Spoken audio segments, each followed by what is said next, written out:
Gaslighting is a form of psychological abuse and a weapon a narcissist will use. Now, in today's episode, I'm going to go through 16, and there's many more, but really a key 16 gaslighting phrases that a narcissist will use to make you start to feel like you are crazy.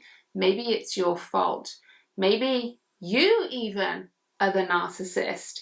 And I want you to let me know in the comments below, can you relate? Hi everybody, my name is Caroline Strawson and I'm a trauma-informed positive psychology coach and somatic therapist, helping you move from post-traumatic stress to post-traumatic growth after the trauma of narcissistic abuse. It may not seem possible right now, and believe me, I know, because I've been exactly where you are, but I want you to know that there is hope, there is light, and even if I'm that little chink of light at the end of that tunnel, please know that there is. You can absolutely move into post-traumatic growth. Do not forget to like and subscribe to my channel, because the more people that like this video, subscribe to my channel, that means these types of videos will get pushed out to those people who need to see it. So hit the bell, hit the subscribe, so you don't miss any of my episodes that I drop every single week. So in this episode, I want to go through really some key phrases that I did not even realize were gaslighting phrases.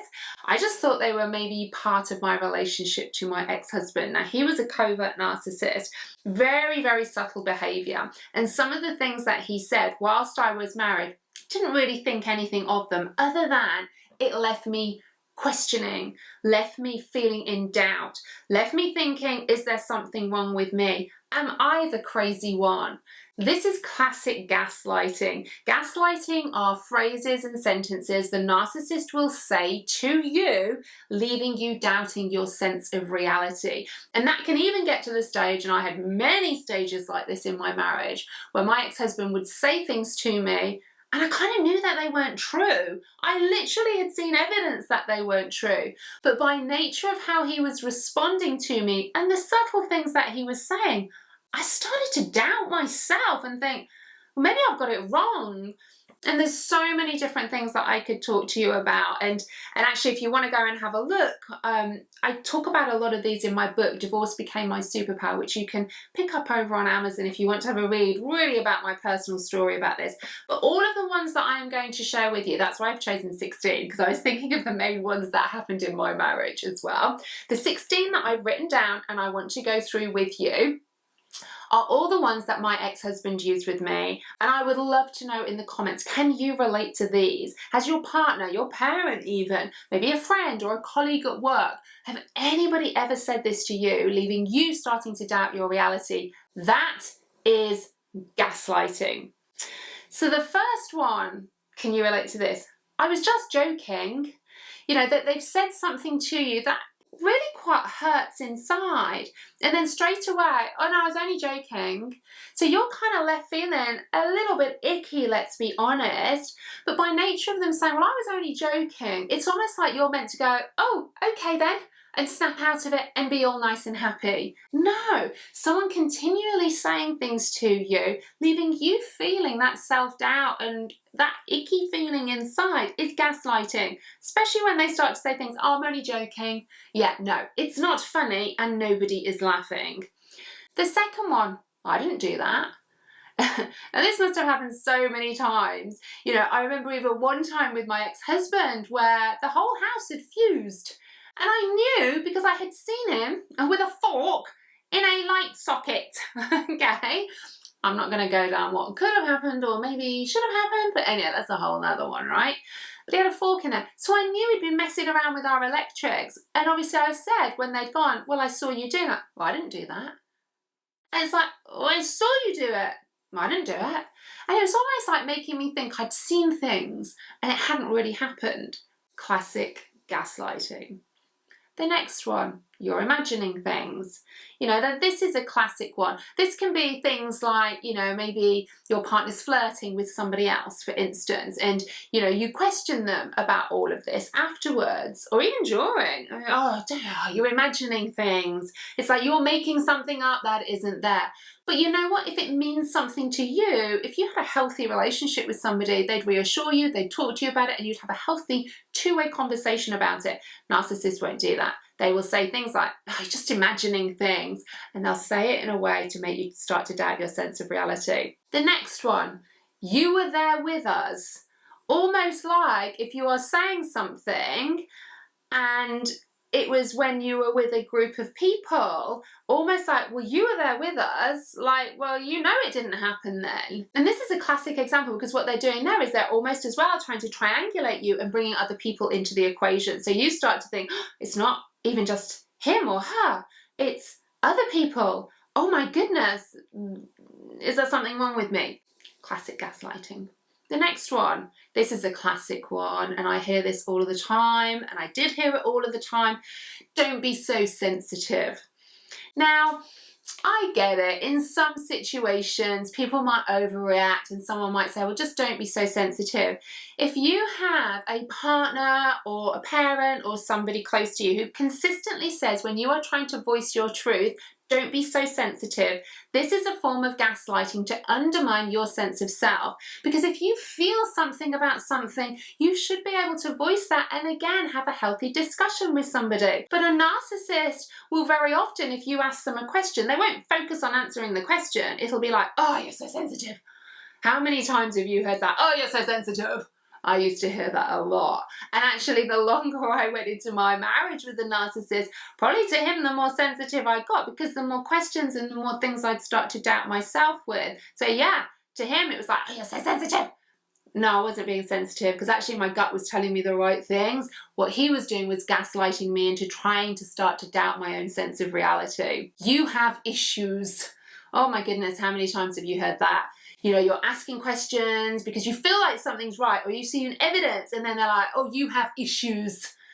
Do you have issues? Yeah, no. You don't have issues. Your gut is telling you something is up and it is right.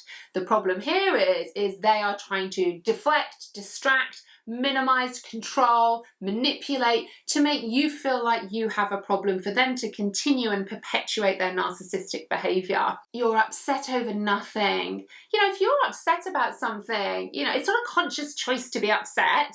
It's your body, the neuroception. And again, I've done a number of YouTube videos around brain damage and narcissistic abuse, the brain changes. You know, go and click here and go and watch after you finish this, one of my other videos around brain changes of narcissistic abuse, because that really starts to help. None of this is consciously doing. You are doing this as a nervous system response to your perception of danger. And this does come from past experiences, but ultimately it's being triggered by the narcissist in the present moment. So if you are upset, it's not over nothing. There is a reason why. And if you had a healthy partner, they would help and support you with all of that. Because I guarantee it, you're not being upset over nothing. Believe me, you twisted it. You've twisted it. So you're speaking your truth. And of course, they won't like the truth. As such, they won't like what you are saying, so they will say, well, you're twisting it. How many times have you heard that from the narcissist in your life? Like all of a sudden you've made up something and created this whole story that isn't true. Oh, you twisted that. Yeah, no, you're telling the truth. You're telling the truth. You need help. How many times has a narcissist said that to you? You need help. Yeah, no, you don't need help like they think you need help. Yes, you need love, compassion, and support, but not in the type of help that they are insinuating you need. You know, at the end of the day, when a narcissist said you need help, what they're basically saying is, I want to project and deflect onto you. This isn't my issue. This is yours. Yeah, no. It is not your issue. Is it that time already? So it's almost like you're saying something to them and they're like, oh, is it that time already? Almost like, oh, here we go again. Here we go again. Is it that time already? Yeah, again, being with a partner that is saying all of these sentences is gaslighting, and it's leaving you in a total freeze response, often bringing in a fawn trauma response, trying to please the abuser, please the narcissist in the hope that it will downplay their behavior, that they'll start showing breadcrumbs of love. The next one, oh, it's always something with you.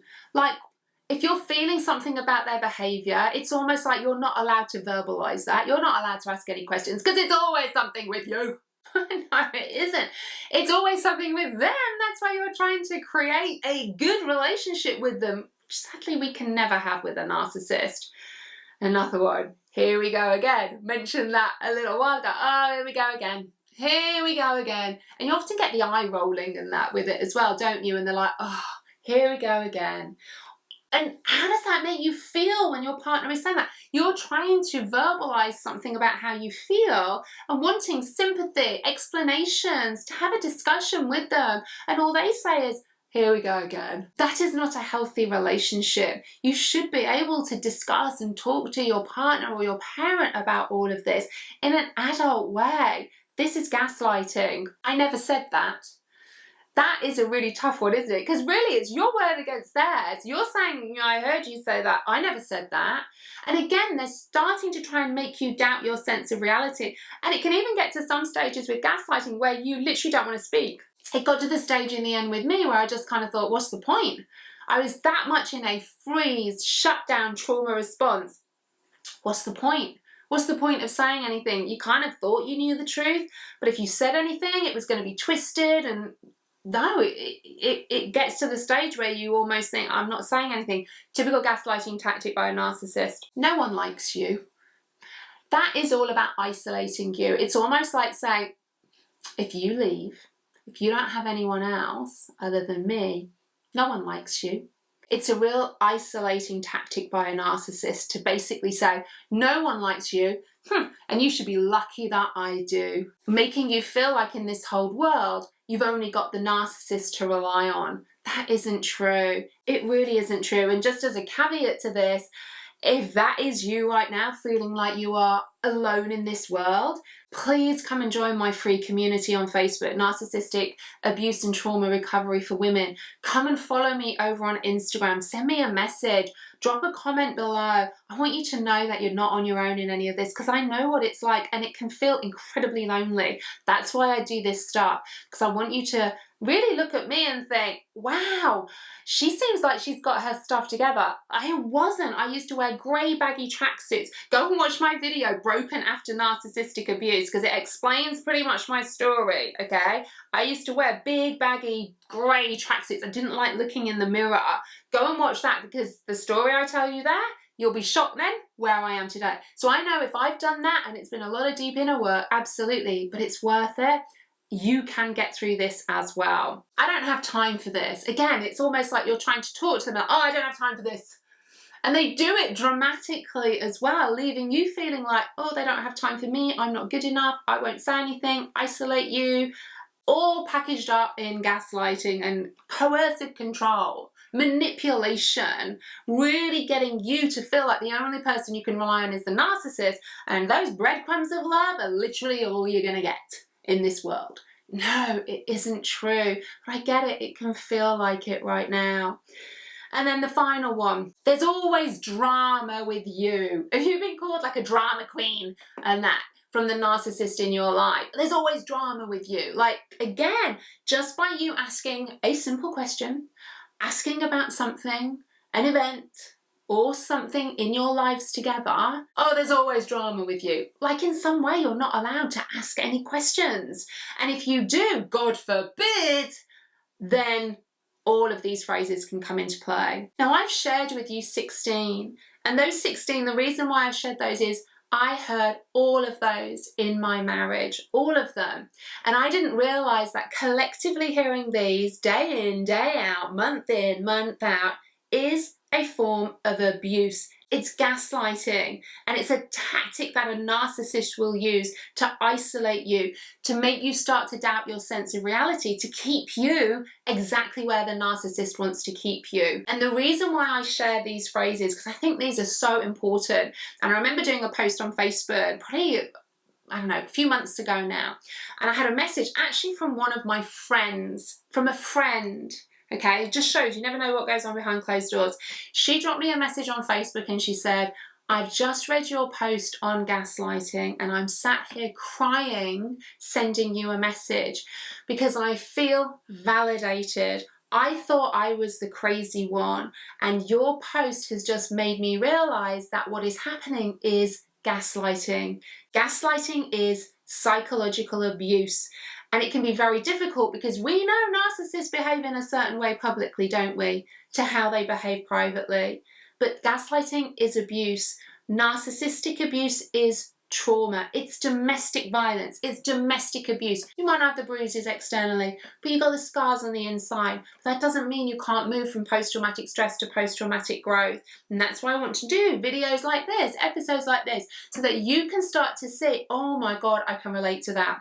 So let me know in the comments below, which of those can you relate to? Do you have any more that the narcissist in your life has used? Let me know in the comments. I want to be able to read, because I know by you commenting and then other people seeing the comments, other phrases, collectively we can all support each other so that you know you are seen, you are heard, and your experiences with the narcissist are validated. Take care, my friends. See you on my next episode. Do not forget to like and subscribe this video, because the more people that do this, the more these videos get thrown out into the YouTube world, so other people, other men, other women can watch these and start to think, oh, it isn't me, it's not me, this is gaslighting. So let me know in the comments below, and I'll see you on the next episode.